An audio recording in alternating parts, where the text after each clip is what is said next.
Make sure you stay until the very end. I discuss some of the tactics used by the victim in order to determine what you could best use in order to help yourself survive if you were ever unfortunate enough to find yourself in a similar situation. Hey, what's going on, y'all? Eric Moser here with Code Red Conversations, where we discuss all things related to criminal justice, policing in particular, and how you can be your own first responder.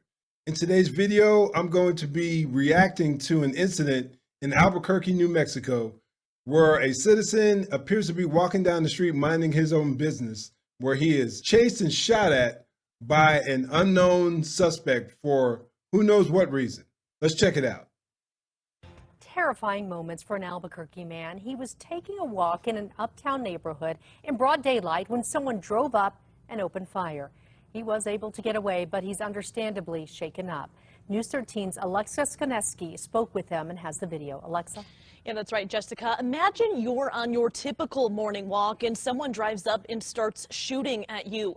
That was the scary reality for Alfonso Gallegos.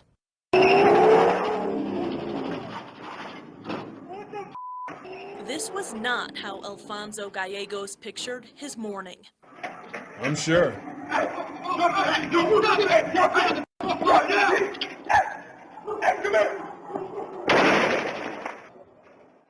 He went on his daily cardio walk yesterday just before 10 a.m. in a neighborhood near Jerry Klein Park on Constitution in Louisiana. That's when he says his normal morning turned anything but.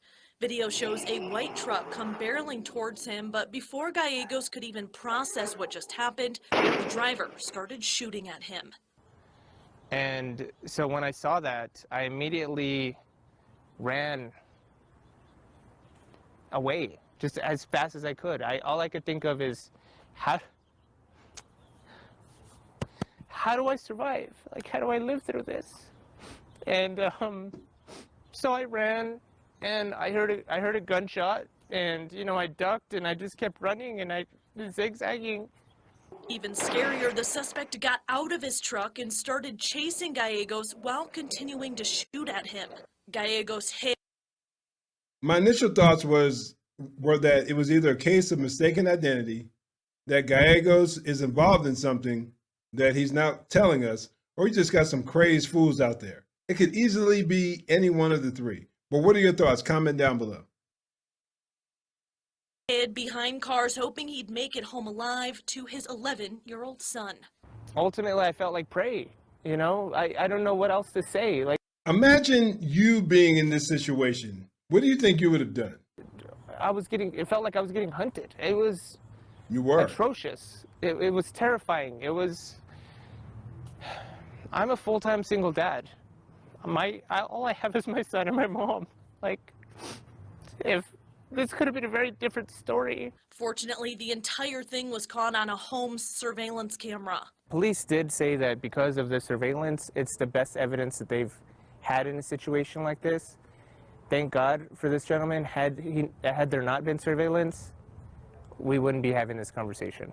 But for Gallegos, this nightmare is far from over. I'm not going to stop exercising, but now this place is tainted for me.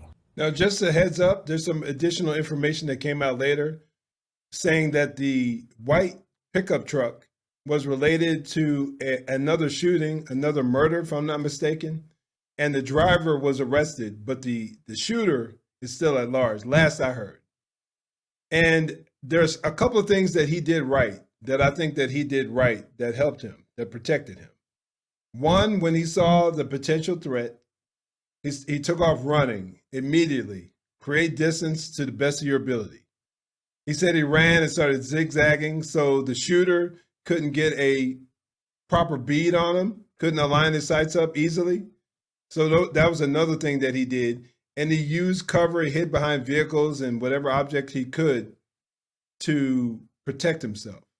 So those are some great points. And another couple of things that I would add is to do the best you can to keep yourself in great physical condition if you can, so that you can run. You would have the steam, you'd have the endurance to run as long as possible in order to get away from the suspect. And also carry your weapon. When I go on my runs a few times a week, I'm always carrying my weapon.